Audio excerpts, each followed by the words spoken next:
আখিরাতের প্রতি বিশ্বাসী, তারাই আল্লাহ পাকের সঙ্গে সাক্ষাতের প্রত্যাশী, আখিরাতের বিশ্বাসী, পরপারে আল্লাহ পাকের প্রতি সাক্ষাতের প্রত্যাশী এর ব্যক্তি কে?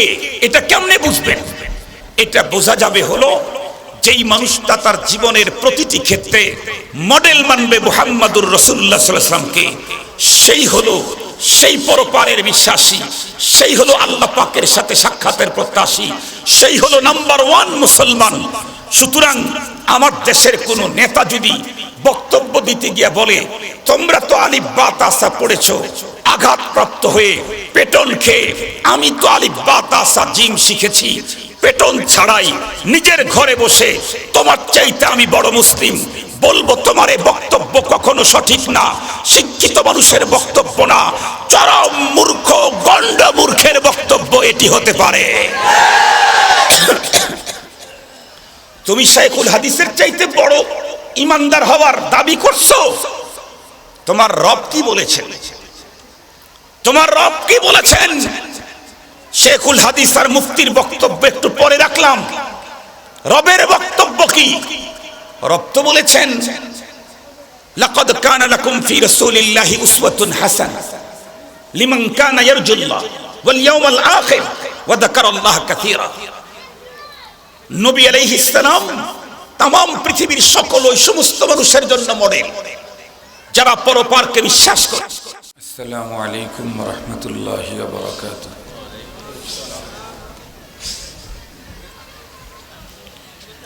ইন্নাল হামদালিল্লাহ নাহমাদুহু ওয়া নাস্তাঈনুহু ওয়া নাস্তাগফিরুহু ওয়া নু'মিনু বিহি ওয়া নাতাওয়াক্কালু আলাইহি ونعوذ بالله من شرور أنفسنا ومن سيئات أعمالنا من يهده الله فلا مضل له ومن يضلله فلا هادي له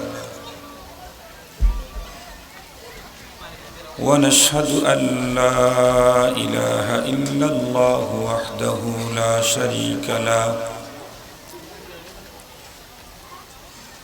ونشهد أن سيدنا وسندنا وحبيبنا وشفيعنا وطبيبنا وطبيب قلوبنا وأولانا ومولانا محمدا عبده ورسوله الذي يرسله بالحق إلى الخلق بشيرا ونذيرا وداعيا إلى الله بإذنه وسراجا وقمرا منيرا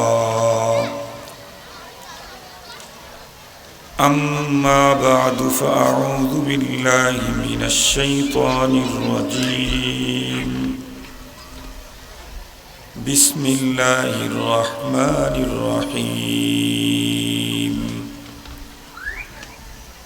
اليوم أكملت لكم دينكم وأتممت عليكم نعمتي ورضيت لكم الإسلام دينا صدق الله مولانا العظيم وصدق رسوله النبي الأمي الكريم ونحن على ذلك لمن الشاهدين والشاكرين والذاكرين والحمد لله رب العالمين. اللهم صل على سيدنا مولانا محمد وعلى آله وأصحابه وبارك وسلم. اللهم صل على سيدنا مولانا محمد وعلى آله وأصحابه وبارك وسلم. يا رب صل وسلم دائما أبدا على حبيبك خير الخلق كلهم بلغ العلا كماله كشف الدجى بجماله حسنت جميع خصاله صلوا عليه وآله محبت جرعة بلغ العلا بكماله كشف الدجى بجماله حسنت جميع خصاله صلوا عليه وآله। সম্মানিত উপস্থিতি, আপনারা সম্ভবত ক্বাবলা যহর অথবা বা'দা যহর থেকেই হযরত উলামায়ে কেরামদের জবান থেকে অত্যন্ত গুরুত্বপূর্ণ দ্বীনি দিক নির্দেশনামূলক আলোচনা শুনতেছিলেন। মাহফিলের এ পর্যায়ে আল্লাহ পাক আমাকে আপনাদের খেদমতে উপস্থিত করে দিয়েছেন। আমিও মহান রব্বুল আলামিনের উপরে পূর্ণ আস্থা রেখেই তাঁর কালামে মাজিদ থেকে একখানা আয়াতে কারিমা তেলাওয়াত করার সৌভাগ্য পেয়েছি। মহানবী সাল্লাল্লাহু আলাইহি ওয়াসাল্লামের অসংখ্য অগণিত হাদিস মুবারাকা থেকে এক হাদিস আজকে পাঠ করা না হলেও ইনশাআল্লাহ আলোচনা যেগুলি চলতে থাকবে, আশা করি ইনশাআল্লাহ বর্তমান সময়ের খুব জরুরি কিছু বিষয় আপনাদের খেদমতে পেশ করার জন্য চেষ্টা করব। আপনারা দোয়া করেন যাতে করে আল্লাহ তাআলা আমাকে বর্তমান সময়ে মুসলিম উম্মার প্রয়োজনে জরুরি দ্বীনি আলোচনার তৌফিক দান করেন। যে বিষয়টা আমি আজকে আপনাদের খেদমতে আলোকপাত করতে চাচ্ছি সেটি বর্তমান সময়ের জন্য খুব বেশি প্রয়োজন। অশিক্ষিত মানুষের তুলনায় বেশি শিক্ষিত মানুষের জন্য বেশি প্রয়োজন। আমি কোরআনে হাকিমের যে আয়াতে কারিমা তেলাওয়াত করেছি এটি হচ্ছে কোরআনে পাকের ওই আয়াত যে আয়াতে কারিমাকে আল্লাহ তাআলা বিশেষ মুহূর্তে উম্মতে মুসলিমার জন্য এক বিশাল সুসংবাদ দিয়ে তার হাবিবের উপরে নাজিল করেছিলেন। এই আয়াতে কারিমা নাজিল হওয়ার পর এক ইহুদি হযরত আব্বাস রাদিয়াল্লাহু তাআলা আনহুর কাছে এসে বলেছিলেন যে তোমাদের উপরে তোমাদের জন্য যে আয়াতে কারিমা নাজিল হয়েছে আল ইয়াউমা আকমালতু লাকুম দীনাকুম, এই জাতীয় কোনো আয়াত যদি আমাদের উপরে নাজিল হতো অথবা আমাদের কিতাবের এই জাতীয় আয়াত নাজিল করা হতো তাহলে যেই দিন এই আয়াত নাজিল হতো সেই দিনটাকে আমরা ঈদের দিন বানায় নিতাম। হযরত আব্বাস রাদিয়াল্লাহু তাআলা আনহু তার এই কথার উত্তরে বলেছিলেন, তোমরা তো এই আয়াত নাজিল হলে সেই দিনকে তোমরা ঈদের দিন বানাইতা। আল্লাহ পাক স্বয়ং এই আয়াতকে ডাবল ঈদের দিনে নাজিল করেছেন। একটি হচ্ছে এই আয়াতের নাজিল আল্লাহ পাক যে দিন করেছেন ওটি বিদায়ী হজ, আরাফার দিন আসরের নামাজের পরে নবী আলাইহিস সালাম তার উটের উপরে সোয়ার ছিলেন, এই মতো অবস্থায় এই আয়াতে কারিমা নাজিল হয়। একে তো আরাফা, দ্বিতীয়ত সেই দিনটা ছিল জুমাবার। জুমাবার তো ঈদুল উসবু লিল মুসলিমিন, মুসলমানদের সাপ্তাহিক ঈদের দিন। এই আয়াতের কি পরিমাণে গুরুত্ব, এর কি পরিমাণে মর্যাদা, এই আয়াত কত বড় সুসংবাদ বহন করে যে ইহুদিরাও বলতেছিল আমাদের জন্য এই আয়াত আসলে আমাদের কিতাবে আমরা এই দিনকে ঈদের দিন বানায় নিতাম।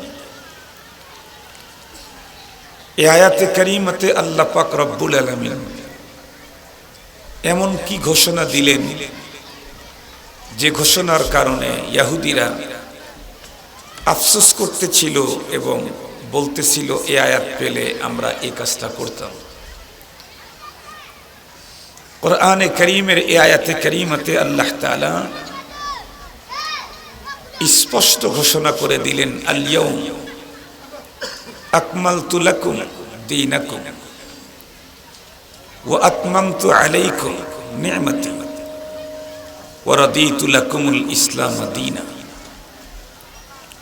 মুফাসসিরিনে কেরাম বলেন, এই আয়াত নাজিল হওয়ার পরে আর সংবিধানের কোনো আয়াত নাজিল হয় নাই। বিধিবিধানের সর্বশেষ আয়াত আল্লাহ পাক যেটা নাজিল করেছেন সেটি হচ্ছে আল ইয়াউমা আকমালতু লাকুম দীনাকুম।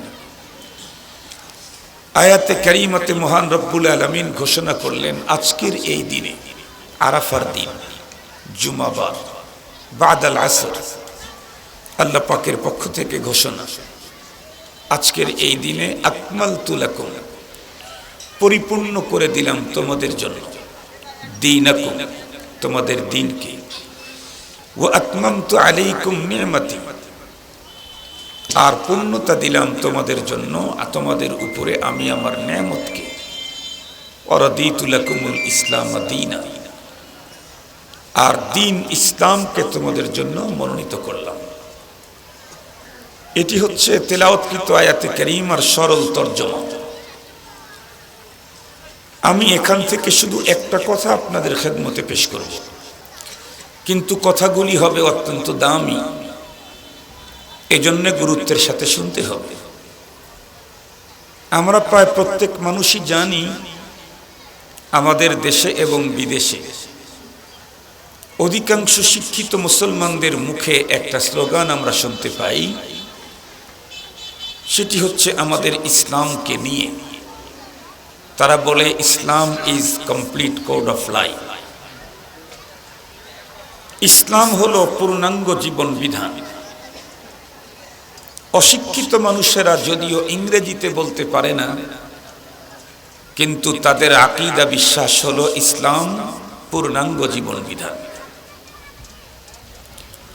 কোরআনুল কারীমের আহকামাতের আয়াতের সর্বশেষ আয়াতে আল্লাহ পাক এটাই ঘোষণা করে দিলেন, আল ইয়াউমা আকমালতু লাকুম দীনাকুম,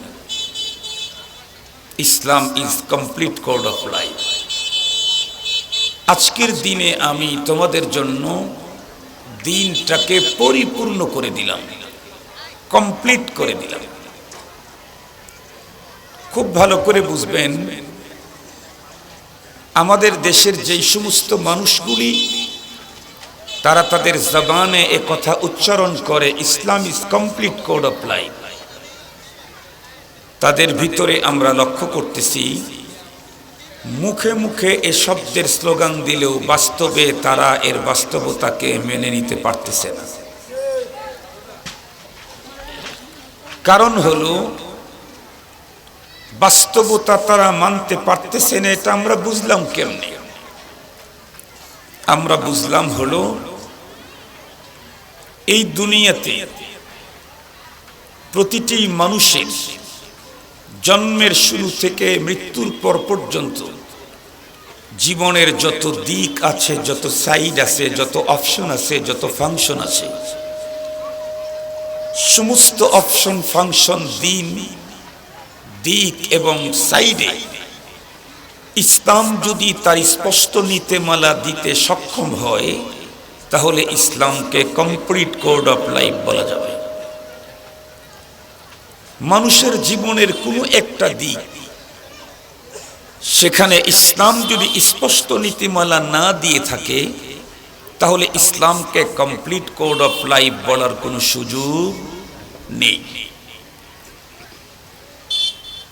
যেহেতু আমরা প্রত্যেকেই মুখে কথার স্বীকৃতি দেই, এবং এটা আমাদেরকে দিতেই হবে, কারণ এটা শুধু আমাদের স্বীকৃতি না, মহান রবের ঘোষণা, আল ইয়াউমা আকমালতু লাকুম দীনাকুম, আজকের দিন তোমাদের জন্য দিনকে পরিপূর্ণ করে দেওয়া হলো। মুহতারাম হাজিরিন, এ কারণে আমার তো এ কথা বিশ্বাস করতেই হবে, নইলে তো আমি মুসলিম হিসেবে নিজেকে প্রমাণ করতে সক্ষম হব না। কিন্তু আমরা আজকের বাস্তবতায় দেখি অনেক মানুষ নামাজের ব্যাপারে ইসলামের নীতিমালা ফলো করতে রাজি, রোজার ব্যাপারে ইসলামের নীতিমালা ফলো করতে রাজি, যাকাতের ব্যাপারে ইসলামের নীতিমালা ফলো করতে রাজি, হজের ব্যাপারে ইসলামের দিক নির্দেশনা মানতে রাজি, জানাজার ব্যাপারে ইসলামের নীতিমালা ফলো করতে রাজি, জীবনের অনেক ক্ষেত্রে ইসলামের নীতিমালাকে মেনে নিতে রাজি, কিন্তু সমাজ, দেশ, রাষ্ট্র পরিচালনায় ইসলামের নীতিমালা মেনে নিতে রাজি নাই। অথচ তাদের মুখের কথা হলো Islam is complete code of life. ইসলাম তো তখন কমপ্লিট কোড অফ লাইফ হবে যখন ইসলাম একজন মানুষের জীবনের যত ধারা, যত দিক, যত অপশন, যত ফাংশন, সব বিষয়ে যদি ইসলাম স্পষ্ট নীতিমালা দিতে পারে, তাহলেই তো ইসলাম কমপ্লিট কোড অফ লাইফ। এবং ইসলাম তো প্রকৃতই মানুষের জীবনের প্রতিটি দিকের পূর্ণাঙ্গ নীতিমালা দিয়েছে। একটা কথা আপনাদেরকে জানাইলে একটু বেশি ফায়দা হয়। আমরা জানি আদম আলাইহিস সালাম থেকে শুরু করে নবী মুহাম্মদুর রাসূল সাল্লাল্লাহু আলাইহি ওয়াসাল্লাম পর্যন্ত যত নবী রাসূল পৃথিবীতে এসেছিলেন, সমস্ত রাসূলগণের ধর্ম একটা, তার নাম, কথা বলেন, সমস্ত নবীদের ধর্ম একটা, সেটা হচ্ছে ইসলাম। আল্লাহ পাকের কোরআনে আল্লাহ পাক স্পষ্ট ঘোষণা দিয়েছে, ইন্নাদ-দীন ইনদাল্লাহিল ইসলাম, সূরা আলে ইমরান 19 নম্বর আয়াত। দিন আল্লাহ পাকের কাছে একটাই, সেটি হচ্ছে ইসলাম। কোরআনে পাকের অন্য আয়াতে আল্লাহ তাআলা আরো বলেন, ওয়া মান ইয়াবতাগি গায়রাল ইসলামি দীনা ফালান ইউকবালা মিন। ইসলাম ছাড়া যারা অন্য কোনো ধর্ম অন্বেষণ করবে, আল্লাহ বলেন তা কশিন কালেও গ্রহণ করা হবে না। কিন্তু একটা কথা আমাদের জানা রাখা দরকার, সমস্ত নবীদের ধর্ম একটাই ছিল, ইসলাম। কিন্তু সকল নবীদের ধর্মের সংবিধান এক রকমের ছিল। ধর্মের সংবিধানকে আরবিতে শরীয়ত বলা হয়। সমস্ত নবীদের ধর্মের সংবিধান এক রকমের ছিল না, বরং কোন কোন নবীর ধর্মীয় সংবিধান অন্য নবীর সংবিধানের সাথে বিপরীতমুখীও ছিল, একদম উল্টো। যেমন হযরতে মূসা, হযরতে ঈসা আলাইহিস সালাম, ওনাদের শরীয়তের যে বিধিবিধান ছিল তার ভিতরে একটা মাসআলা, মাসালতু মাসালান, ছিল একদম বিপরীতমুখী। একটা ছিল ইফরাত আর একটা ছিল তাফরিদ। কিন্তু আল্লাহ পাক আমাদেরকে যে শরীয়ত দিয়েছেন এটি হচ্ছে বাইনাল ইফরাতি ওয়াত তাফরিদ, মুতাদিল।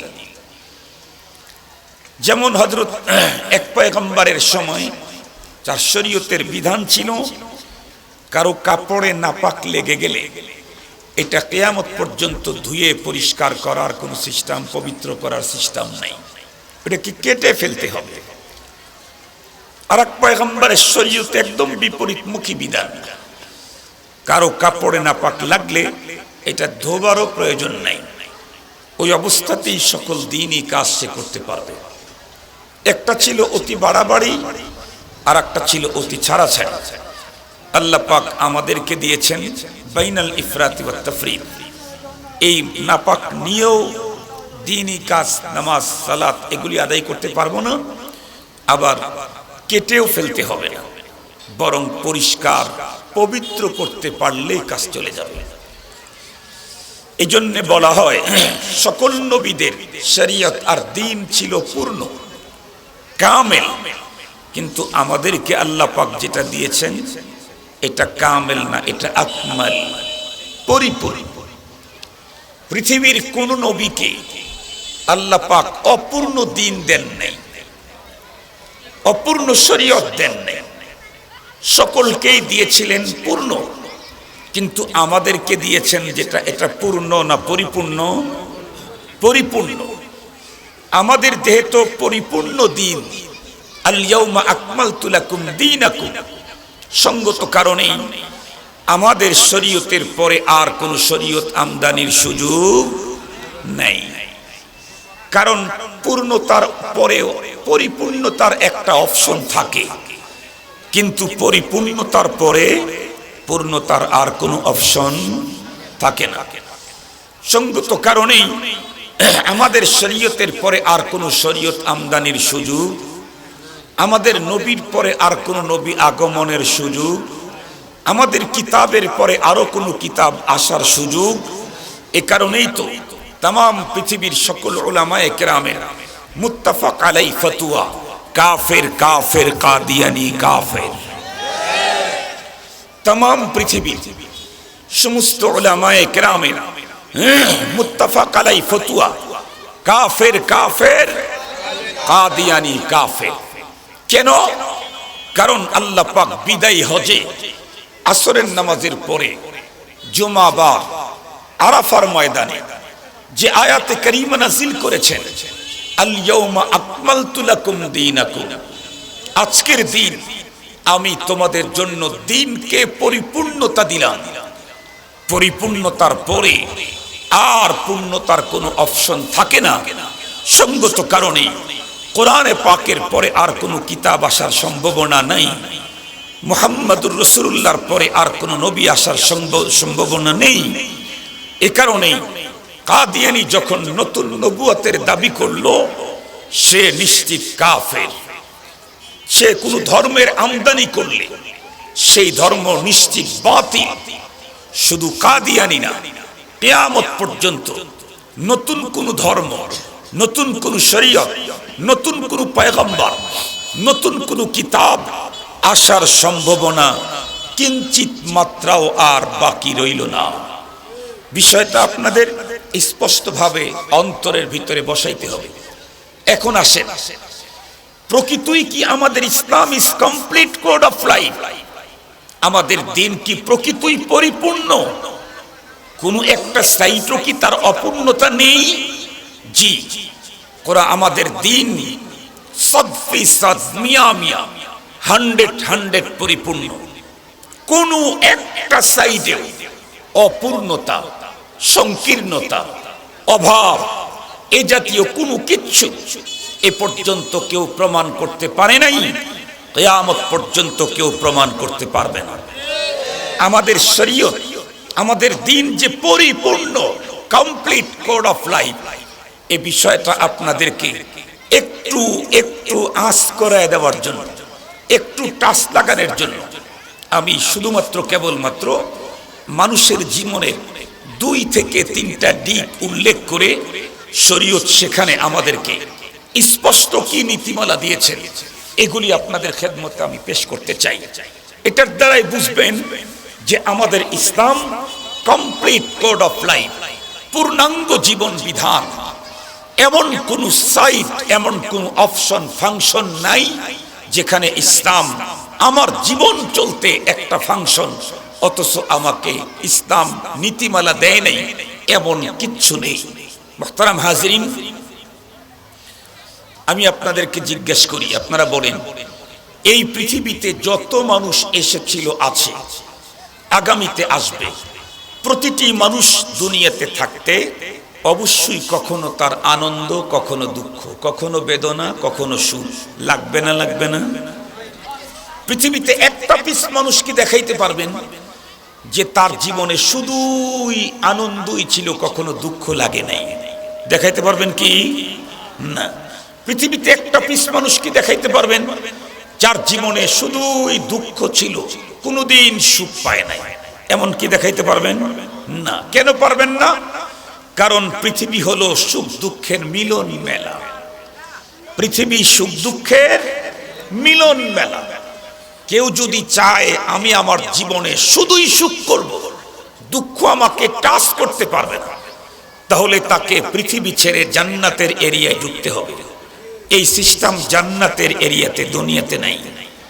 কেউ যদি চায় আমি শুধুই দুঃখ নেব, কোনোদিন আমি আনন্দ সুখ আমাকে টাচ করতে পারবে না, তাহলে এই লোকটাও দুনিয়াতে থাকলে হবে না, একে যেতে হবে জাহান্নামের এরিয়ায়। সেখানে শুধুই দুঃখ, সুখ কখনোই টাচ করতে পারবে না। কিন্তু কেউ থাকবে পৃথিবীতে শুধুমাত্র সুখ নিয়ে হবে না, শুধুমাত্র দুঃখ নিয়ে হবে না, বরং এই পৃথিবীতে থাকলে সুখ দুঃখ মিলেই তাকে থাকতে হবে। তাহলে এ পৃথিবীর যতটি মানুষ জন্ম নিয়েছে 20 বছর পৃথিবীতে থাকুক আর 220 বছর থাকুক, অবশ্যই তার জীবনে কখনো সুখ, কখনো দুঃখ, কখনো আনন্দ, কখনো বেদনা, এগুলি লেগেছে না লাগে নাই? লেগেছে। খুব ভালো করে বুঝবেন। তো একজন মানুষ সুখ পেলে, আনন্দ পেলে তার হাসি পাবে, এটা স্বাভাবিক। একজন মানুষ দুঃখ পেলে, বেদনা পেলে তার কান্না আসবে, স্বাভাবিক না অস্বাভাবিক? সুখ পেলে, আনন্দ পেলে হাসার জন্য কি কাউকে বলতে হয় নাকি? কাউকে তশকিল করতে হয়? কাউকে ওয়াজ করে হাসাইতে হয় না। আনন্দ পেলে, সুখ পেলে অটোমেটিকলি মানুষের ভিতরে হাসি আসে। দুঃখ পেলে, আঘাত পেলে, বেদনা পেলে অটোমেটিক মানুষ কেঁদে ফেলে। এই যে হাসি আর কান্না, এটার ব্যাপারেও ইসলাম আমাকে স্পষ্ট নীতিমালা দিয়েছে। সুবহানাল্লাহ বলবেন না? আমরা যে হাসবো আনন্দ পেলে, আমরা যে সুখ পেলে হাসবো, ইসলাম সেখানে আমাকে নীতিমালা দিয়েছে। আমরা যে দুঃখ আর বেদনা পেলে কান্না করব, ইসলাম সেখানেও আমাকে নীতিমালা দিয়েছে। বিষয়টাকে সুন্দর করে বুঝবার জন্য একটা মিসাল দিলে ভালো বুঝবেন। আমাদের দেশে যারা আর্মিতে চাকরি করে, যারা ডিফেন্সে চাকরি করে, এরা তো স্বাধীন দেশের স্বাধীন নাগরিক, কথা বলেন না কেন? তারা আমাদের ভাই, চাচা, ভাতিজা, ছেলে, এরাই তো। কিন্তু শুধুমাত্র কেবলমাত্র ডিফেন্সে ঢোকার কারণে, আর্মিতে চাকরি করার কারণে, বলুন তো দেখি তাদের জীবনের সব ক্ষেত্রে কি স্বাধীনতা থাকে? থাকে না।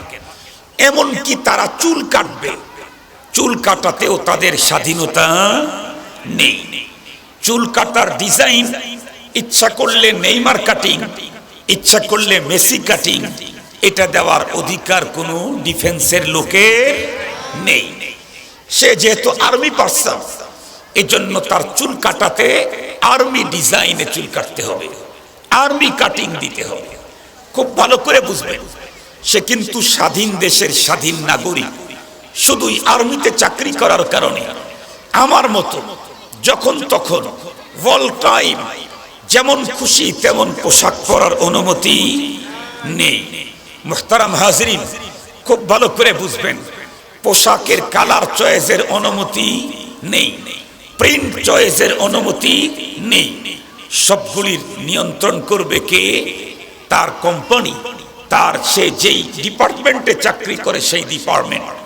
এমনকি পরনের জুতাটা পরতেও আমার আপনার মতো যেমন খুশি তেমন জুতা পরার অনুমতিও নেই। শুটাও দিবে তারা তাদের ডিজাইন। এমনকি অসুস্থ হওয়ার পরে যে কোনো হাসপাতালে চিকিৎসা নেওয়ার অধিকারও নেই। চিকিৎসার জন্য তাকে নির্ধারিত হাসপাতালে চিকিৎসা নিতে হয়। আমি সহজভাবে আপনাদেরকে বুঝাইতে চাই, বিশেষ করে আমার দেশের শিক্ষিত মুসলিম, বিশেষ করে যারা রাজনীতির সাথে সম্পৃক্ত, তাদেরকে স্পষ্ট ভাষায় বলতে চাই, স্বাধীন দেশের স্বাধীন নাগরিক আর্মিতে চাকরি করার কারণে যদি সে তার চুলটাকে নিজের মন মতো করে কাটার অধিকার না থাকে, সে যদি তার পরনের কাপড়টাকে নিজের মতো করে তৈরি করার অধিকার না থাকে, সে যদি নিজের পায়ের জুতাটাকে নিজের মতো করে পরার অধিকার না থাকে, সে যদি রোগাক্রান্ত হওয়ার পরেও যত্রতত্র চিকিৎসা দেওয়ার অধিকার না থাকে, আপনি যখন নিজেকে মুসলিম বলেছেন, আপনার যেমন তেমন বক্তব্য দেওয়ার অধিকারও নাই। আপনার বক্তব্য দেওয়ার ব্যাপারেও শরীয়তের নীতিমালা আছে। আপনি কোন বক্তব্য দিতে পারবেন, কোন কথা বলতে পারবেন, আপনি যেহেতু মুসলিম আপনার নীতিমালা আছে। মুহতারাম হাজরিন, আমি চুল কাটতে গেলেও আমি যেহেতু মুসলিম, আমার চুল কাটাতেও ইসলাম আমাকে নীতিমালা দিয়েছে।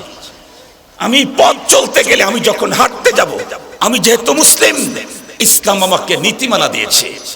আমি পরনের কাপড় পরব, আমি যেহেতু মুসলিম নারী আর পুরুষ, ইসলাম আমাকে কাপড় পরার ব্যাপারে স্পষ্ট নীতিমালা দিয়েছে। মুহতারাম হাজিরিন, কোন আর্মি পার্সন যদি বেতন পেতে চায়, সরকারি কোয়ার্টারে থাকতে চায়, সরকারি গাড়ি ব্যবহার করতে চায়, সব ধরনের সুবিধা চায়, কিন্তু চুলটা আর্মি কাটিং দেবে না, পোশাকটা আর্মির তা পরবে না, এমনকি জুতাটাও আর্মির তা পরবে না, বলুন তো দেখি, তাহলে তাকে কি ওই জাতীয় সুবিধা ভোগের কোনো সুযোগ আছে? আর একটু জোরে বলেন।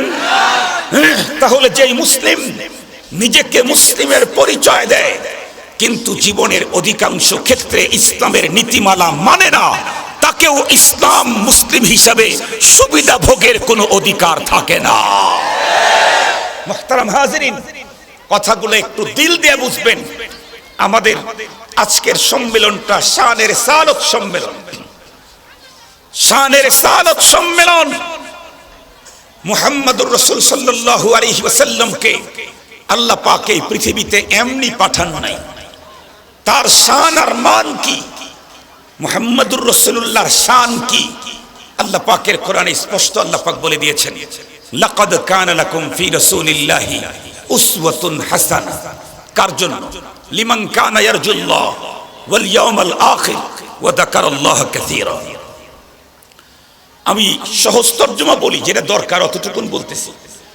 যে সমস্ত মানুষগুলি পরপারের প্রতি বিশ্বাসী, যারা আল্লাহ পাকের সাথে সাক্ষাতের প্রত্যাশী, আল্লাহ পাক বলেন ওই সকল মানুষের জন্য মডেল একজন, উনি হলেন মুহাম্মদুর রাসূলুল্লাহ সাল্লাল্লাহু আলাইহি ওয়াসাল্লাম।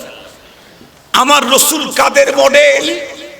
যারা পরপারের প্রতি বিশ্বাসী তাদের মডেল, যারা আল্লাহ পাকের সাথে সাক্ষাতের প্রত্যাশী তাদের মডেল। তাহলে এই পৃথিবীতে যেই মানুষগুলি জীবনের সব ক্ষেত্রে নবীজিকে ফলো করে চলে, তারাই হলো আখিরাতের প্রতি বিশ্বাসী, তারাই আল্লাহ পাকের সঙ্গে সাক্ষাতের প্রত্যাশী, আখিরাতের বিশ্বাসী, পরপারে আল্লাহ পাকের প্রতি সাক্ষাতের প্রত্যাশী। এর ব্যক্তি কে, এটা কেমনে বুঝবেন? এটা বোঝা যাবে হলো যেই মানুষটা তার জীবনের প্রতিটি ক্ষেত্রে মডেল মানবে মুহাম্মদুর রাসূলুল্লাহ সাল্লাল্লাহু আলাইহি ওয়াসাল্লামকে, সেই হলো সেই পরপারের বিশ্বাসী, সেই হলো আল্লাহ পাকের সাথে সাক্ষাতের প্রত্যাশী, সেই হলো নাম্বার ওয়ান মুসলমান।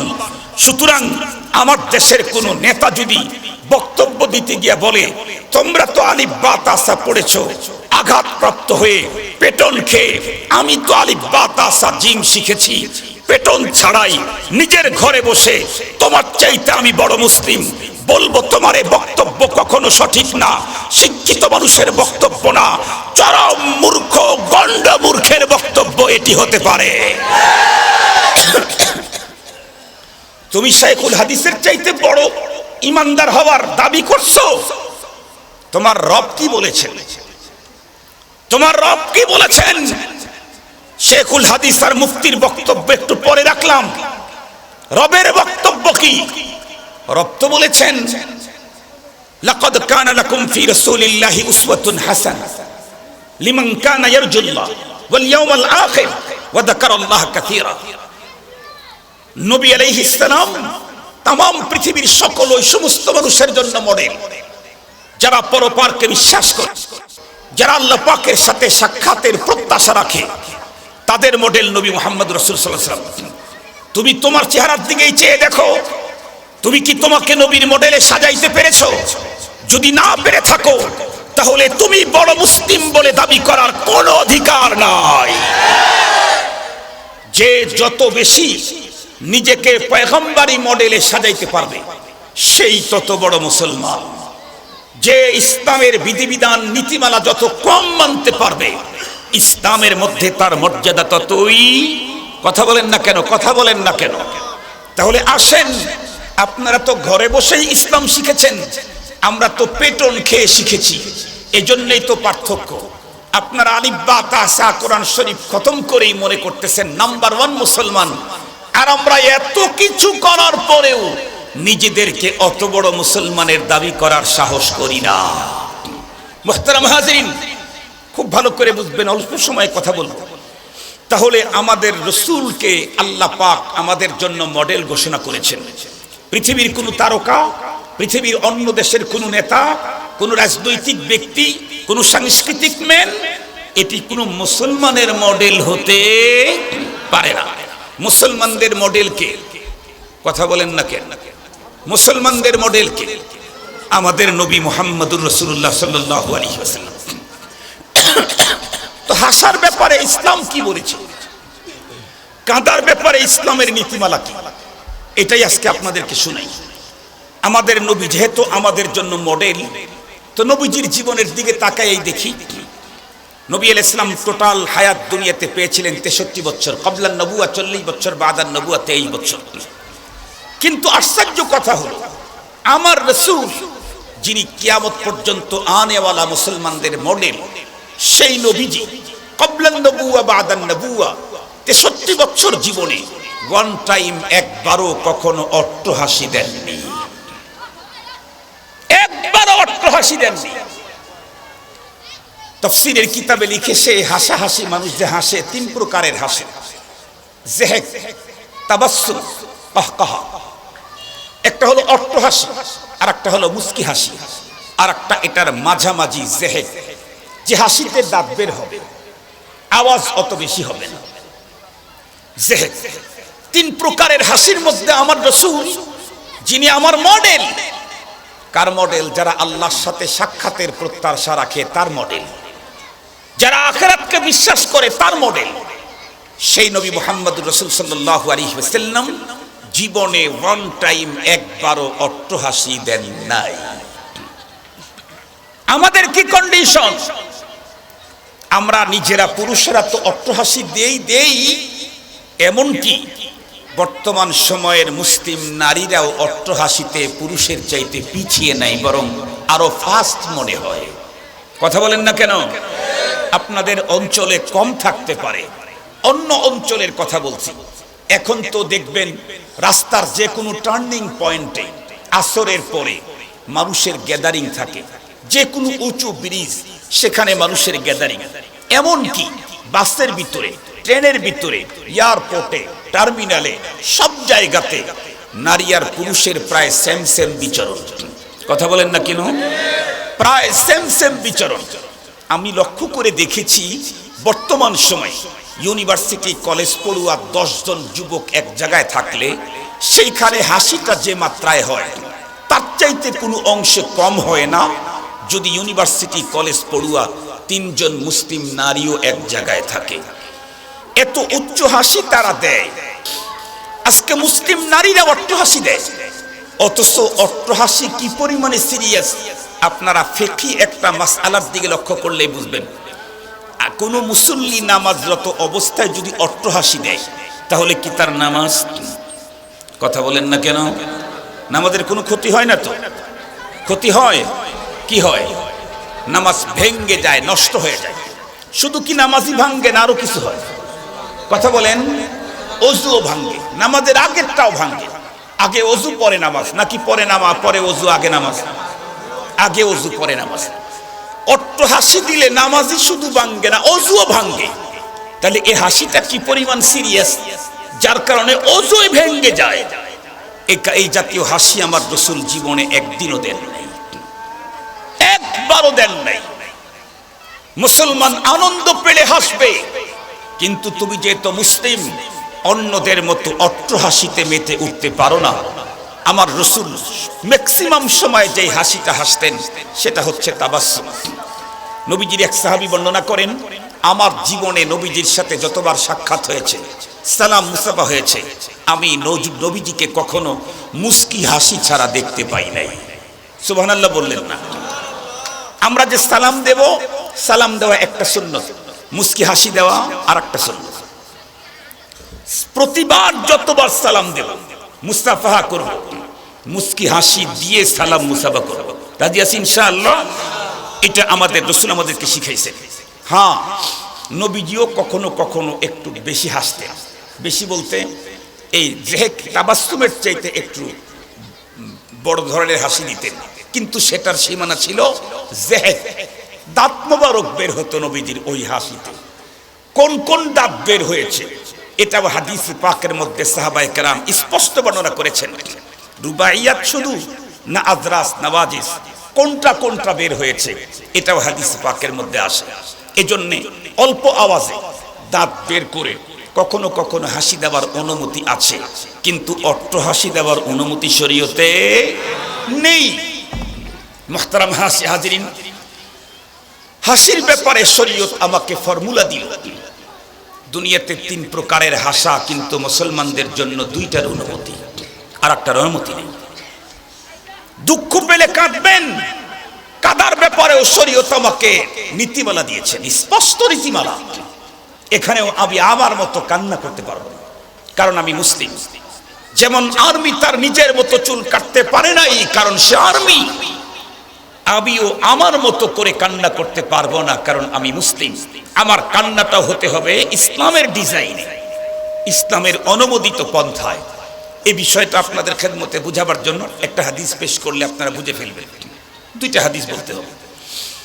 নবী আলাইহিস সালাম কোনো একদিন কোথাও যাচ্ছিলেন, যাইতেই এক জায়গায় দেখলেন একজন মেয়ে মানুষ খুব বিলাপ করে কান্না করছে। বিলাপ বুঝেন তো? বিলাপ খুব বেশি অস্থিরতা দেখানো, জোরে জোরে আওয়াজ করা। এখন বলেন তো দেখি, নবীজি দেখলেন তার সামনে একজন মুসলিম মহিলা কান্নার ব্যাপারে শরীয়ত লঙ্ঘন করতেছে, তাহলে নবীজি কি কিছু বলবেন নাকি দেখে চুপ করে চলে যাবেন? কথা বলেন না কেন? এটা নবীর দায়িত্ব। ফাইন লাম তাফআল ফামা বাল্লাগতা রিসালাতা, এই দায়িত্ব দিয়ে রাসূলকে পাঠানো হয়েছে। অন্যায় হতে দেখলে নবী তার উম্মতদেরকে জানায় দিবে এটা অন্যায়। নবী আলাইহিস সালাম সেই দায়িত্ব পালন করতে গিয়ে তাকে বলতেছিলেন, নবী দুনিয়া থেকে চলে গেছে, দিন কিয়ামত পর্যন্ত দুনিয়াতে থাকবে, মুসলিমরাও থাকবে।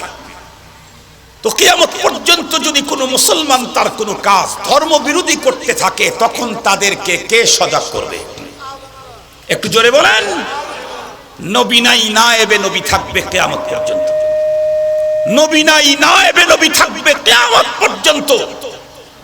নবীর যুগে কোনো মুসলমান ইসলাম বিরোধী কোনো কাজ করতে থাকলে নবীর দায়িত্ব যেমন তাকে জানায় দেওয়া, সজাগ করা, সেখান থেকে ফিরে নিয়ে আসা।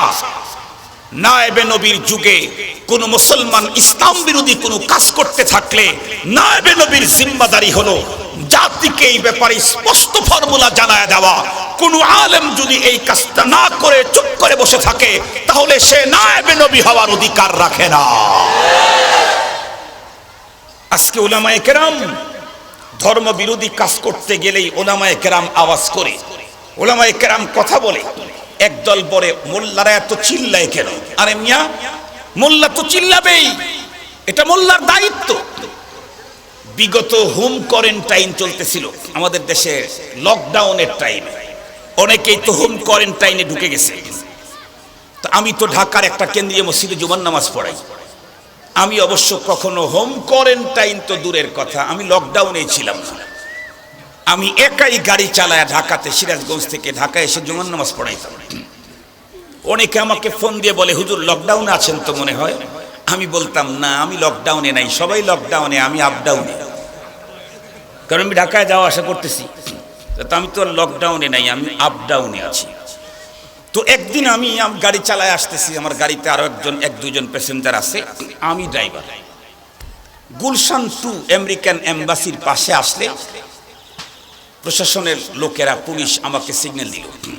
তো আমার তো কাগজপত্র, গাড়ির নিজের ড্রাইভিং লাইসেন্স সহ সব আপ টু ডেট। তো আমি তখন ওখানে গাড়ি ব্রেক করলাম। ব্রেক করার পরে অনেক কথা হলো আর কি, যে কথা আমার এখানে লক্ষ্য সেটা বলি। তো সে বলতেছিল, লকডাউনের ভিতরে বের হয়েছেন কেন? বললাম আমি যে আপনি বের হয়েছেন কেন? লকডাউন তো আমার না, শুধু আপনার, সারা দেশেই লকডাউন, আপনি বের হয়েছেন কেন? বলে আমি তো সরকারের কাজে ডিউটি পালন করার জন্য বের হয়েছি। আমি বললাম, আপনি তো ছোট্ট সরকারের কাজে ডিউটি পালন করার জন্য বের হয়েছেন, আমি ওর চাইতে মহান সরকারের দায়িত্ব যেটা দিয়েছেন সেই ডিউটি পালন করার জন্য, কেন্দ্রীয় মসজিদে জুমার নামাজের ডিউটি পালন করার জন্য বের হয়েছি। সে কথাই বলতে চাই, আপনারা চিল্লান কেন? আপনাদের ছোট সরকারের ইঙ্গিতে আপনারা চিল্লান। ওর চাইতে বড় সরকারের জিম্মাদারি আমাদের ঘাড়ে এসেছে, তাই আমাদেরকে চিল্লাইতে হয়। না হলে আমার খাবার খেয়ে আপনার কাছে চিল্লানি দেওয়ার কি দরকার আছে? আমি এত মেহনত করে আপনাকে চিল্লানি দেওয়ার কি দরকার? আপনি যদি আপনার ডিউটি পালন না করেন, আপনার চাকরি যেমন থাকে না, আমরা উলামায়ে কেরাম আমাদের ডিউটি পালন না করলেও আমাদের এই নায়েবে নবীর এই মর্যাদাটাও থাকে না। এই জন্য আমরা কথা বলতে আসি। তো নবী আলাইহিস সালাম ওই নারীকে ওখানে দেখে তাকে বললেন, এ মিয়া সবর করো। মেয়েটি এতটাই ব্যথায় ব্যথাতুর, এতটাই শোকে শোকাতুর, কে আওয়াজ করেছে এটা অনুমানও করতে পারে না। এতটাই ব্যথা এসে এলোমেলো হয়ে গেছে মস্তিষ্কের দিক থেকে। এমন কি কে আওয়াজ করলো? মানুষ তো আওয়াজ করলে একটু সেই দিকে ঘুরে দেখে। মেয়েটা এতটাই চূড়ান্ত ব্যথাতুর ছিল, সে মাথাটা উঁচু করে চোখটা চেয়ে দেখলো না কে আওয়াজ করলো। নবীজি যখন বললেন সবর করো, এমনটি করতে নেই, মেয়েটি তখন মাথা নিচের দিকে দিয়েই ব্যথা ভরাক্রান্ত হৃদয়ে বলল, ইলাইকা আন্নি লাম তুসিবকা মা আসাবানি। বাংলা তর্জমা বলি, মেয়েটি তখন বলতেছিলেন, আপনি আপনার কাজে যান, আমার উপরে কোন মুসিবত চেপেছে এটা তো আপনার ঘাড়ে চাপে নাই, আপনি কি বুঝবেন? এই কথাটা যখন বলছে, নবীজি আর কথা বাড়ালেন না, কারণ নবীজি বুঝলেন ও এখন স্বাভাবিক নাই। এই জন্য নবীজি চলে গেলেন। কিন্তু পার্শ্বে দাঁড়ানো ছিল একজন পুরুষ সাহাবী। এই সাহাবী এ কাণ্ড দেখে সাহাবী তো খুব পেরেশান হয়ে গেলেন। কেন? কারণ কোরআনে পাকে আল্লাহ পাক আগেই তো নোটিশ দিয়েছেন, ইয়া আইয়ুহাল্লাযীনা আমানু লা তারফাউ আসওয়াতাকুম ফাওকা সাওতিন নবী ওয়া লা তাজহারু লাহু বিল কওলি কাজহরি বা'দিকুম বা'দা আন তাহবাতা আমালুকুম ওয়া আনতুম লা তাশউরুন। আল্লাহ পাক কি আগে নোটিশ দিয়েছেন, এই ঈমানদার, খবরদার কখনোই যেন আমার রাসূলের সামনে উচ্চবাচ্য না হয়, কখনোই যেন না হয়। কেন? আমার রাসূলের সামনে যদি তুমি উচ্চবাচ্য করো, তাহলে তোমার অজান্তে তোমার জীবনের সঞ্চিত সকল নেকি শেষ হয়ে যাবে। পাশেই দাঁড়ানো ছিল পুরুষ সাহাবী। সে যখন দেখলো মেয়ে কথা বলেছে, পুরুষ সাহাবী তখন মেয়েটার কাছে আসলো, কারণ অর্থ জীবনের সব শেষ হয়ে যাবে। মেয়েটিকে এসে বললে, এই মেয়ে, তুমি এত কিসের ব্যথায় ব্যথাতুর? কিছুক্ষণ পূর্বে তোমাকে একজন মানুষ বলল তুমি সবর করো, তুমি তাকে বললা ইলাইকা আন্নি। তুমি চেনো কাকে কথা বললা? মেয়েটি তখন বলে, আমি তো এটা বুঝি নাই, ভাবিও নাই, আমার তো ব্যথায় দিলটা একদম ছিন্ন ভিন্ন হয়ে গেছে, কি আওয়াজ করেছে আমি তো দেখি নাই। পুরুষ সাহাবী উত্তর করল, মিয়া তুমি তো রাসূলুল্লাহকে শব্দ বলেছো। এই কথা বলার সাথে সাথে নবীজির মহিলা সাহাবীর অন্তরে তখন এ পরিমাণে আঘাত লাগলো, পূর্বের আঘাতের চাইতে নবীজির কে যে শব্দ ব্যবহার করেছেন তার আঘাতটা তার অন্তরে বড় মনে হলো। দুনিয়ার মানুষের নিয়ম হলো, কারো যদি আঙ্গুলের এখানে কেটে যায় ব্যথা লাগে, এরপরে যদি এখানেই কেটে যায় তখন এই ব্যথাটা আর মালুম হয় না। ছোট ব্যথার পরে বড় ব্যথা পেলে ছোট ব্যথার কথা মানুষের স্মরণে থাকে না, ওটা মানুষ বুঝতে পারে না, অনুভূতিতে থাকে না। মহিলার উপরে যেই মুসিবতটা চেপেছিল অনেক বড়, কিন্তু যখন সে শুনতে পেরেছে আমি রাসূলকে বলেছি ইলাইকা আন্নি, তখন তার অন্তরে নবীজির শানে এবং শব্দ ব্যবহার করাটাই তার কাছে সবচেয়ে বড় সিরিয়াস মনে হয়েছে। মেয়েটি তখন ওখান থেকে উঠে পয়গম্বরের দরবারে হাজিরা দেওয়ার জন্য এক পর্যায়ে বিশ্ব নবীজির দরবারে এসে বললেন, ওগো নবীজি, আমি তো বুঝতে পারি নাই, আফওয়া, আমাকে একটু ক্ষমা করে দিন। আমার নবী তো দয়ার নবী, মায়ার নবী। এই পৃথিবীর 1 কোটি মায়ের অন্তরে 1 কোটি সন্তানের জন্য যেই পরিমাণে মায়া হতে পারে, আমার রাসূলের একজন উম্মতের জন্য রাসূলের অন্তরে তার চাইতে মায়া কোটি গুণে বেশি। কিন্তু ভুল বুঝবেন না, ঘরে বসে আলিফ বা তা সা জিম হা খ পড়ে যারা আলেম হইতে চান তারা তো খালি ভুল বুঝবেন। নবী আলাইহিস সালাম তার ব্যক্তির উপরে যদি কেউ আক্রমণ করে সেটাকে ক্ষমা করতেন। তায়েফের ময়দানে বৃষ্টির মতো প্রস্তার আঘাত করে পয়গম্বরকে রক্তাক্ত করে জমিনের ভিতরে ফেলে দেওয়া হয়েছিল। জিবরাইল আমিন প্রস্তাব দিয়ে এসেছিলেন, আল্লাহ পাক বলেছেন আপনি চাইলে আপনাকে যারা রক্তাক্ত করেছে দুই দিকের পাহাড় একসাথে চাপ দিয়ে ওদেরকে এখনই শেষ করে দেব। নবীজি বললেন না, ওরা চিনে নাই তাই আমাকে আঘাত করেছে, ওদেরকে মাফ করে দাও। ওরা যখন আমাকে চিনবে, আজকে আমার রক্ত নিয়েছে, আমাকে চিনার পরে ওরা ওদের নিজের রক্ত আমার জন্য তখন দিতে থাকবে। কিন্তু আর এক হাদিসে তো পড়েছেন জিবরাইল আমিন তো শুধু নবীজির কাছে একবার ধ্বংসের প্রস্তাব নিয়ে আসেননি, আরো একবারও তো এসেছিলেন। হাদিস বাইনান নাস মাশহুর, আপনারা প্রত্যেকেই জানেন। নবী আলাইহিস সালাম জুমার দিন মেম্বারের উপরে পা দিতে আমিন আমিন আমিন তিনবার বলেছিলেন।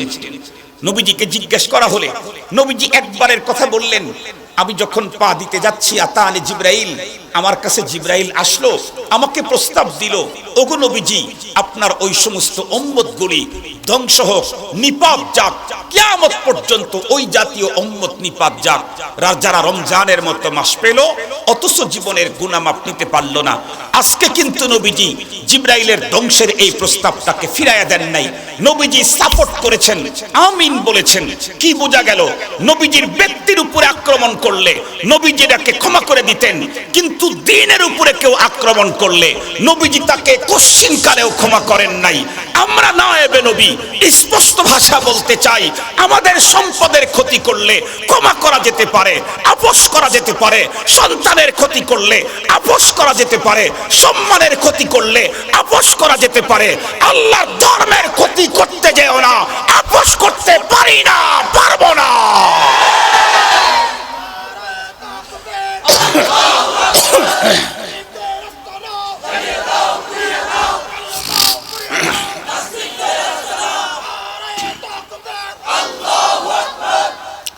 মুহতারাম হাজিরিন, কথা কি বুঝে আসছে আপনাদের? আমার সম্মানের হানি করবেন আপনি, মাফ। সন্তানের ক্ষতি করেছেন, মাফ। সম্পদের ক্ষতি করেছেন, মাফ। কিন্তু ধর্মের ক্ষতি করলে এটা ক্ষমা করার অধিকার আমার নাই, এটা ক্ষমা করার অধিকার আমার নাই। মুহতারাম হাজিরিন, নবী আলাইহিস সালাম মেয়েটিকে তখন মাফ করে দিলেন, বললেন এভাবে কান্না করতে হয় না। ইন্নামা ইউআযাবুল মাইয়িত বিবুকায়ে বাদিল হাইয়্যি আলাইহি আও কামা ক্বালা আলাইহিস সালাতু ওয়াস সালাম। কখনো কখনো মৃত ব্যক্তির আপনজনের কান্নার কারণে মৃত ব্যক্তির কবরে আযাব হয়। নবীজি বলে দিলেন, নীতিমালা বর্ণনা করে দিলেন, কান্না করবা এভাবে না। অল্প কিছুদিন চলে যাওয়ার পরেই নবী আলাইহিস সালামের ছেলে হযরত ইব্রাহিম রাদিয়াল্লাহু আনহুর ইন্তেকাল হয়ে গেল। আপনারা তো অবশ্যই বুঝবেন, পৃথিবীর সন্তান তার বাবার লাশ কাঁধে বহন করতে পারে, কিন্তু কোন বাবা তার সন্তানের লাশ কাঁধে বহন করতে পারে না। বাবার কাঁধে সন্তানের লাশ যে কত ওজনী, যে বাবার কাঁধে সন্তানের লাশ নিতে হয়েছে সেই বাবাই কেবলমাত্র বুঝে। মুসলমান ভাইরা রে, আমার কথাগুলা দিল দিয়ে বুঝবেন। বিশ্ব নবীজির কোলের ভিতরে, হাতের ভিতরে, বুকের ভিতরে সন্তানের মৃত্যু লাশ, আল্লাহর পয়গম্বরের অন্তরের ভিতরে ব্যথা বেদনা আছে না নাই? নবী আলাইহিস সালাম মৃত্যু সন্তানকে কোলের ভিতরে নিয়ে তার দিকে চেয়ে চেয়ে বলতেছিলেন, ইন্না বিফিরাকিকা লামাহজুনুনা ইয়া ইব্রাহিম। ও ইব্রাহিম, তোমার বিরহ বিচ্ছেদের বেদনায় আমি ব্যথাতুর। নবী আলাইহিস সালাম কথাগুলি বলতেছিলেন, আর পয়গম্বরের চোখ মোবারক থেকে পানির ফোঁটাগুলি মুক্তার দানার মতো ঝরে ঝরে গাল মোবারক বেয়ে বেয়ে যখন পড়তেছিল, একজন সাহাবী তখন দাঁড়িয়ে গেলেন, পয়গম্বরকে লক্ষ্য করে বললেন, পয়গম্বর আপনি না বলেছিলেন কিছুদিন পূর্বে, ইন্নামা ইউআযাবুল মাইয়িতু বিবাদি বুকাইল হাইয়্যি আলাইহি। মৃত ব্যক্তির উপরে কান্না করলে মৃত ব্যক্তির শাস্তি হয়, আপনি না বলেছিলেন?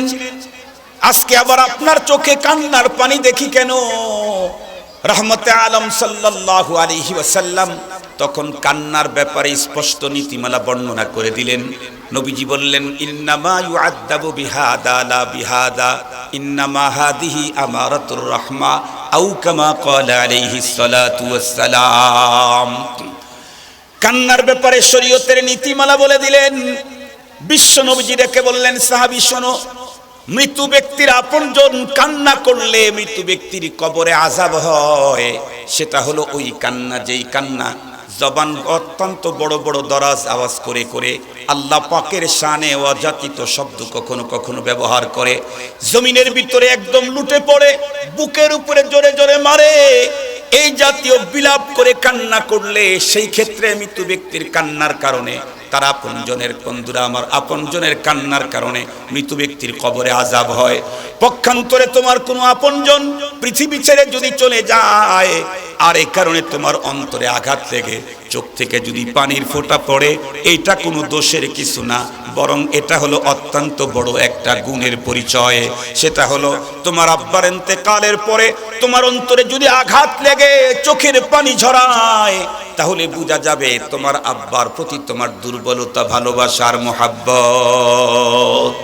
মুহতারাম হাজিরিন, যেই কথাটা আমি আপনাদেরকে বুঝানোর জন্য, একটু টাচ দেওয়ার জন্য না হলে তো মাহাসিনে ইসলাম, ইসলামের সৌন্দর্য, ইসলামের রীতিনীতি, ইসলামের নীতিমালা, ইসলামের জীবনের প্রত্যেকটি সাবজেক্টে তার স্পষ্ট নীতিমালা, সবগুলির বর্ণনা এক মজলিস কেন, হাজার মজলিসেও তো কমপ্লিট করা সম্ভব হবে না।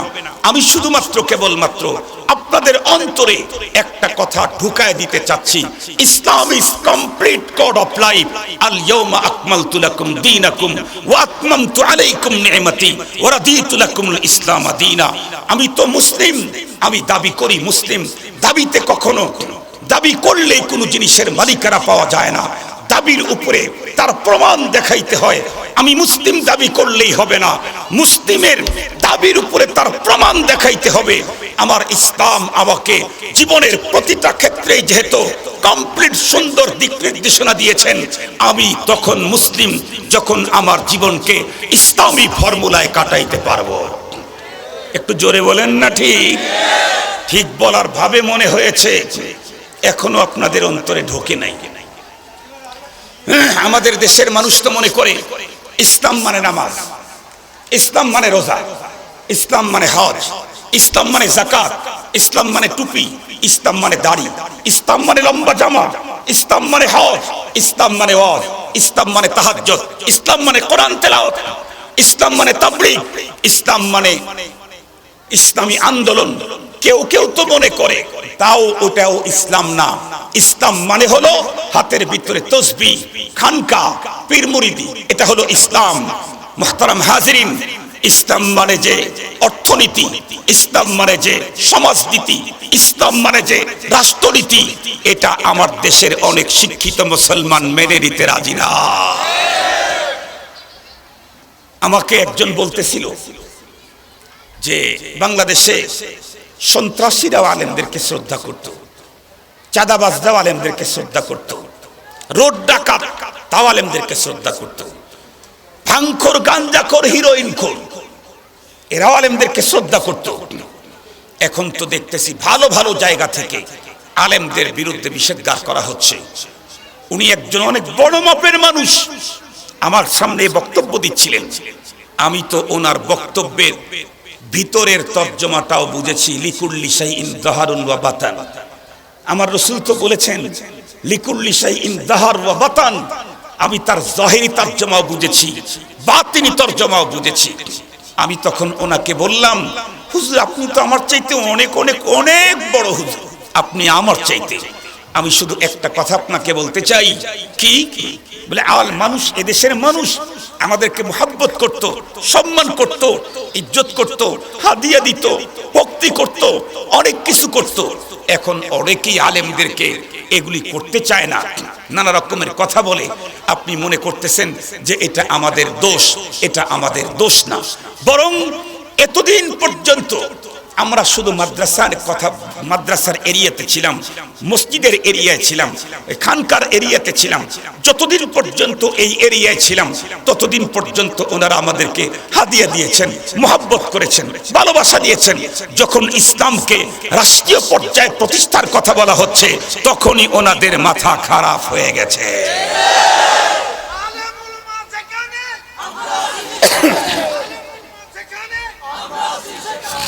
আলহামদুলিল্লাহ, ঈমানওয়ালা জজবাতি মানুষ দেখেন উলামায়ে কেরামের প্রতি কি মুহাব্বত।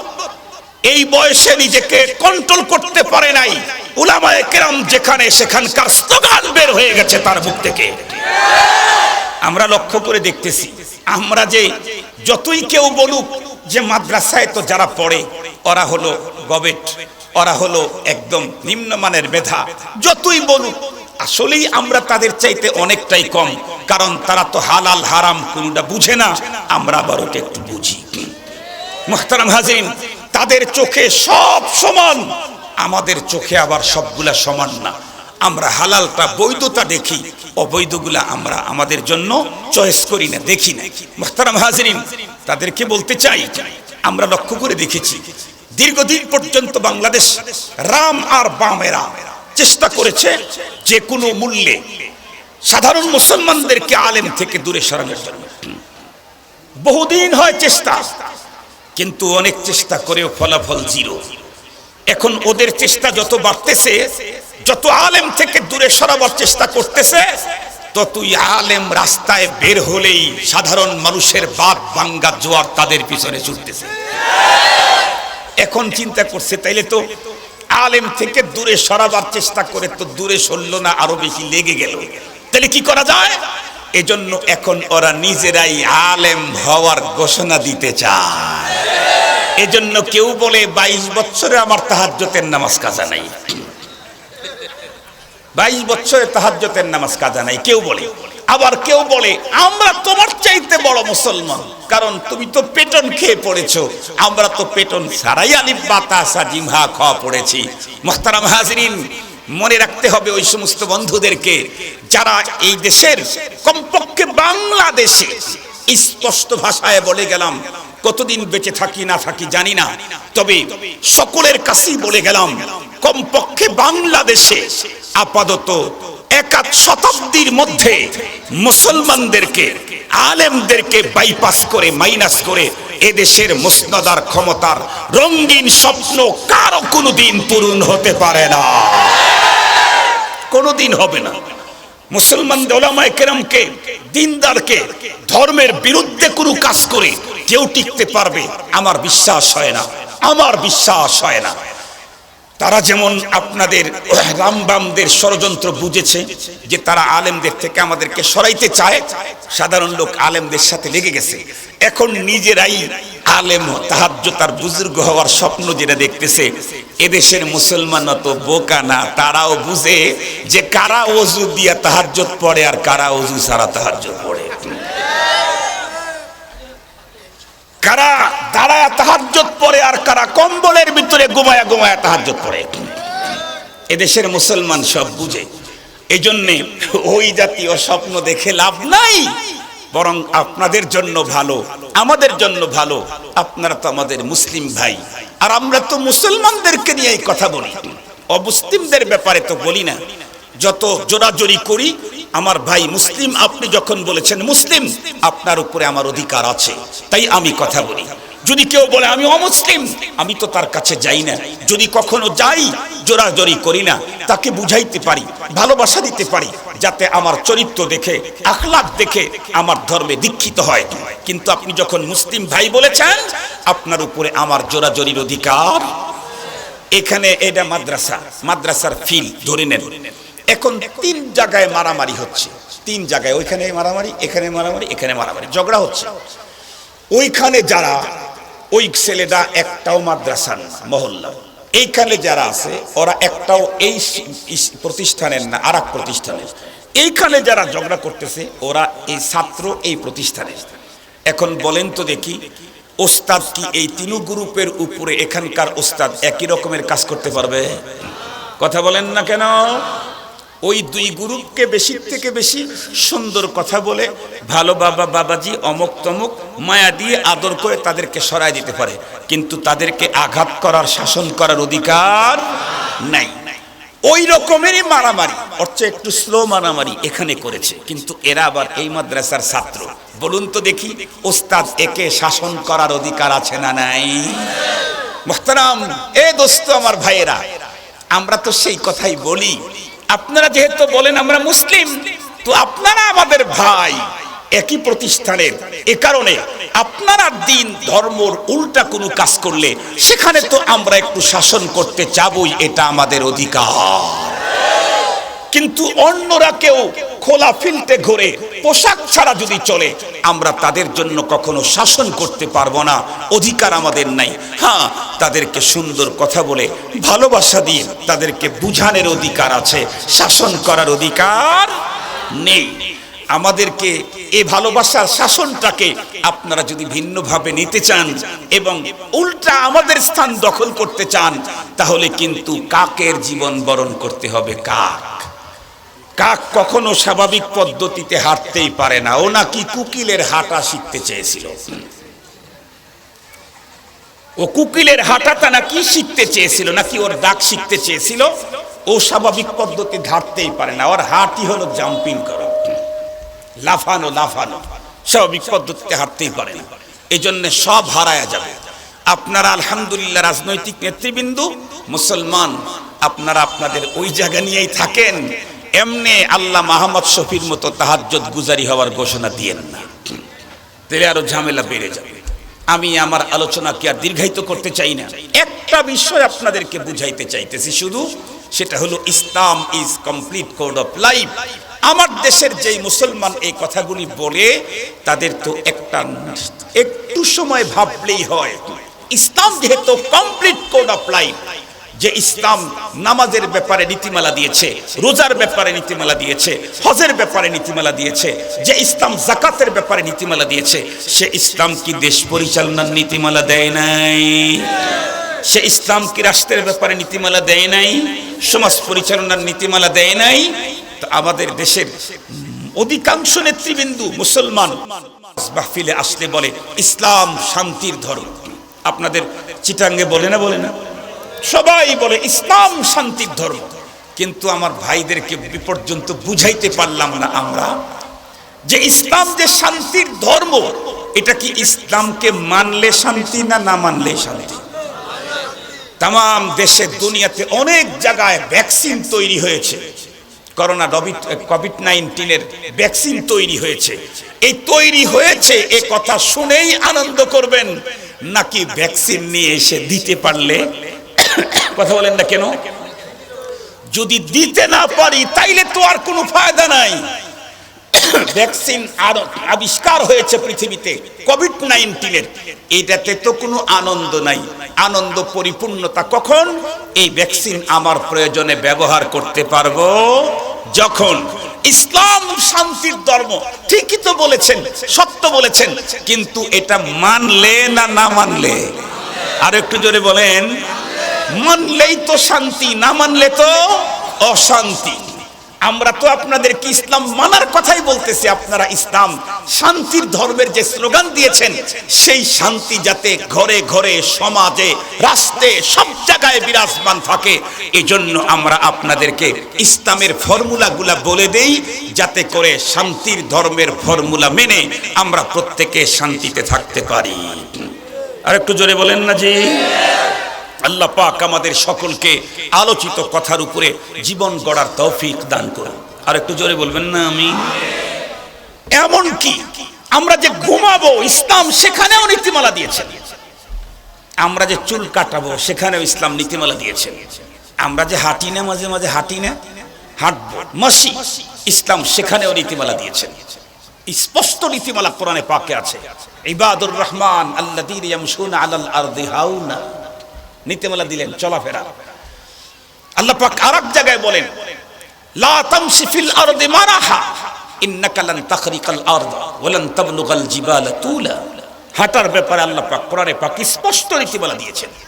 এইজন্য মুহতারাম, ইসলাম আমরা জানি না, ইসলাম আমরা জানি না, জানে উলামায়ে কেরাম। আমরা তাদের কাছে থেকে, তাদের পাশে থেকে দ্বীনের সব বিষয়ের নীতিমালা আমরা জেনে আমরা আমাদের জীবনটাকে পুরা ইসলামের উপরে পরিচালিত করব। রাজি আছি তো ইনশাআল্লাহ? রাজি আছি তো ইনশাআল্লাহ? আয় আল্লাহ তুমি কবুল করো, আমিন বলে। আয় আল্লাহ ইসলামের নীতিমালা জানার তৌফিক দান করো। আল্লাহ ইসলামের নীতির উপরে আমাদেরকে চলার তৌফিক দান করো। সমস্ত মুসলমানদেরকে তৌফিক দান করো। ভবিষ্যৎ প্রজন্ম যারা আসতেছে আয় আল্লাহ তাদের সকলকে ঈমান আর ইসলামের মালে মালামাল করে দিও। আল্লাহ তামাম দুনিয়ার সকল মুসলিমদেরকে এক এবং নেক বানায় দিও। মুসলমানদের পরস্পরে যেই ভুল বুঝাবুঝি আছে আল্লাহ, এই ভুল বুঝাবুঝি থেকে মুসলমানদেরকে সঠিক সমঝ দান করে এক প্ল্যাটফর্মে জমা করে দিও। ওয়া আখিরু দাওয়ানা আনিল হামদুলিল্লাহি রাব্বিল আলামিন। আসসালামু আলাইকুম ওয়া রাহমাতুল্লাহি তাআলা ওয়া বারাকাতুহু।